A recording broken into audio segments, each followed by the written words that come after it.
Welcome back to the Research Finance Education Series. This video will provide some guiding principles when using LBI Report Activity Payroll Report. Guiding principle number 1, month-end close.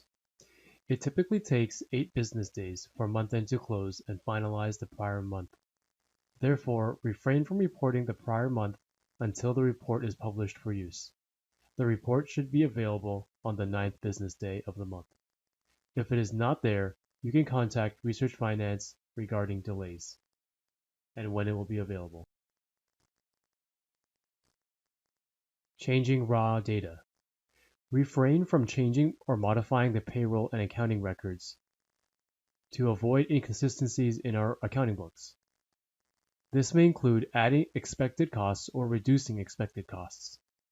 Often, the financial auditors will question any manual changes to our raw data and consider this misrepresenting financial information. At most, you can change the column widths to better view the data. Total hours and total dollars.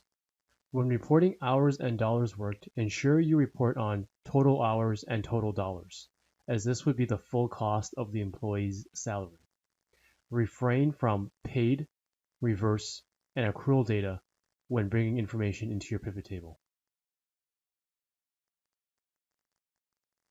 If requiring to allocate salary from one activity to another, ensure your hours and dollars tie back to the salary report. Do not include overtime, admin time in your allocation. Differences will be questioned by Research Finance and our financial auditors. Prior to sharing payroll information with the sponsor or reporting agency, please check with Research Finance and your one-up supervisor to ensure data is accurate and okay to share.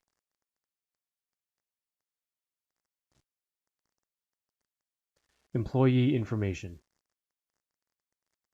Ensure you keep a record of the employee name and number in your records.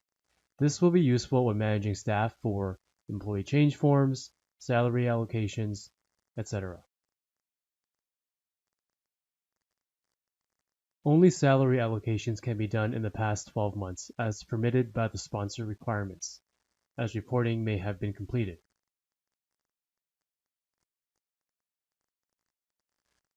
Next, salary cost across different activities and PIs. If an employee's full-time equivalent, or FTE, is split 40% to your PI and 60% to another PI, only that portion of the employee's salary expense and hours will be present in your PI's report. To obtain the salary expense and hours of the other PI, you will need to request access and run the report for that PI. Typically, each PI should be responsible for only their portion of the employee's time, and it is not mandatory for you to manage the employee's full FTE unless instructed. Moving expenses. Research Finance will only move the expense and not funding from one activity to another. This is because we need to know how much it costs for the research project. Moving funding distorts this information for internal and external reporting. If requesting a salary expense move, be sure to include the name, employee number, period or month, the hours, the dollars, or a percentage, and the corresponding payroll report.